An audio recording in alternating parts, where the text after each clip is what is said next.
Ассалаумағалейкум ағайындар. Бүгінгі видеомыз жүзім жеміс ағашынан мол жеміс алуға көмегі тиетін әдіс жайлы болады. Одан алдын сіздер Жомарт Бау-бақша каналының подписация бөліміне өтіп, каналға тіркеліп, лайк басып, сұрақтарыңыз болса комментарийға жазып, қолдау білдіріп отырыңыздар ағайындар. Видеоның соңына дейін қараңыздар. Енді өткендегі видеоларымызда жүзім жеміс ағашын пасинкілеу жайлы көрсеткенбіз достар. Енді бұл пасинкілеуді бір емес бірнеше рет жүргізуіміз керек достар. Пасинкілеумен бірге жүзім жеміс ағашындағы мына керек емес бұтақтарды, өздеріңіз керек емес деп есептеген бұтақтарды, сосын керек емес жапырақтарды да жұлып алып тастап тұруымыз керек. Өйткені ондағы мақсатымыз енді мына жүзім жеміс ағаштарындағы күшті энергияны босқа жібермей, мына жүзім түйіп тұрған жүзімдерге қарай бағыттауымыз керек. Одан жақсы сапалы өнім алу мақсатында достар. Соның үшін мына пасинкілеуді, керек емес бұтақтарды, жапырақтарды алып тұруды тез жасап тұруымыз керек достар. Мінекей енді мынау жақындатып жеміс беріп тұрған мынау енді бұтақ көріп тұрғаныңыздай. Енді оның мінекей астынан қапталынан мына бұтаның қапталынан міне қосымша былай қарай міне екі бұтақ шығып тұр. Бұның бізге енді керегі жоқ. Мынау былай қарай өсіп тұрған осы біреуін қалдырамыз да, мына екі бұтақты, бұларда жеміс жоқ, қиып тастай береміз. Энергияны күшті босқа кетірмеу мақсатында. Мінекей мына бұтақта керек емес.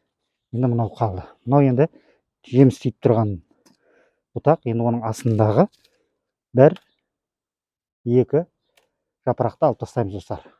Ауа айналымы да жақсы болады. Оның бізге керек жоқ. Енді мына пасинкілеу деген енді өткенде көрсеткенімдей мына жапырақтың қуысынан шыққан қосымша бұтақтар. Бұларды мінекей осылай алып тастап отырамыз достар. Бұлар енді мындай түйіп тұрған жемістерге күшті энергияны осыған қарай жұмылдыруымыз керек. Сапалы, жақсы өнім алу мақсатында.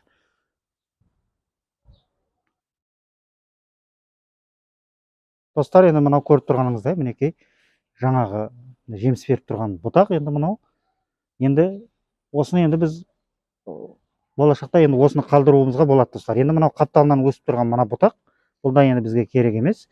Бұны да кесіп алып тастаймыз. Достар, қарағыңыздай. Сосын астынан бір жапырақ, екі жапырақты жұлып алып тастай береміз достар. Неге достар? Енді мына қуысындағы шығып тұрған өткендегі пасинкі. Бұларды алып тастап отырамыз. Қараңыздар. Осылай өзімізге керек бұтақты расчеттап, алдын ала дайындап, осылай қалдырып отырамыз. Жеміс беретін бұтақтарды, керек еместерін алып тастап отыруымыз керек. Енді мынауда достар көріп тұрғаныңыздай былай қарай кетіп тұрған бір бұтақ, одан былай қарай бір бұтақ шыққан. Енді бұның жеміс беріп тұрған жүзім бар. Бұны қалдырамыз. Енді мынада жемісі жоқ. Енді бұны алып тастай берсек болады достар. Қапталдан шыққан. Мынаны да алып тастай берсек болады достар. Мінекей мынаны қалдырамыз. Мынада да жеміс беріп тұр. Бұларды қалдырамыз. Енді астындағы бірінші, екінші жапырақтарды жұлып алып тастай беруіміз керек. Енді қуысынан шыққанды пасинкілеп отырамыз. Достар, мінекей. Мына жапырақтарды астындағы. Мінекей мына қапталынан шығып жатырған мына бұтақ, бұлар да керек емес. Күштің бәрі босқа осыларға кетеді.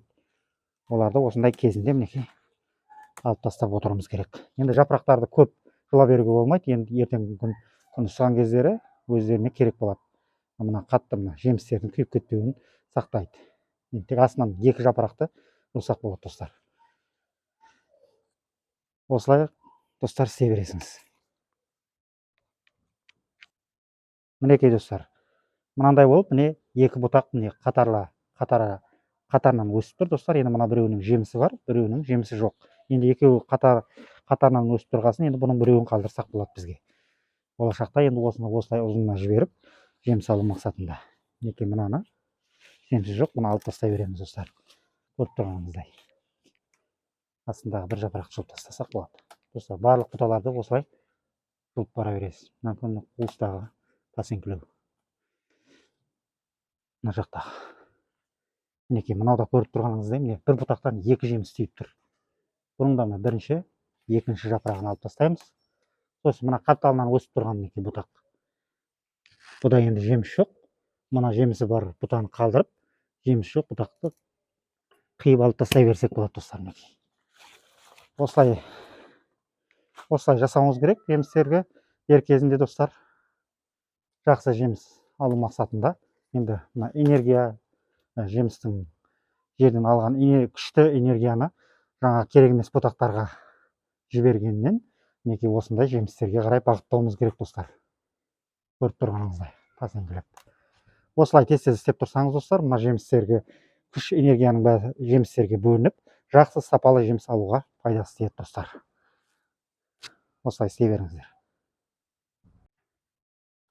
Мінекей достар, осылай жүзім жеміс ағашыңызға осылай тез-тезден осылай пасекелеп, керек емес бұтақтарын, керек емес жапырақтарын алып тұрсаңыз, жүзімнің түйіп тұрған жүзімдер жақсы сапалы жеміс алуға пайдасы тиеді достар. Каналға тіркеліңіздер достар.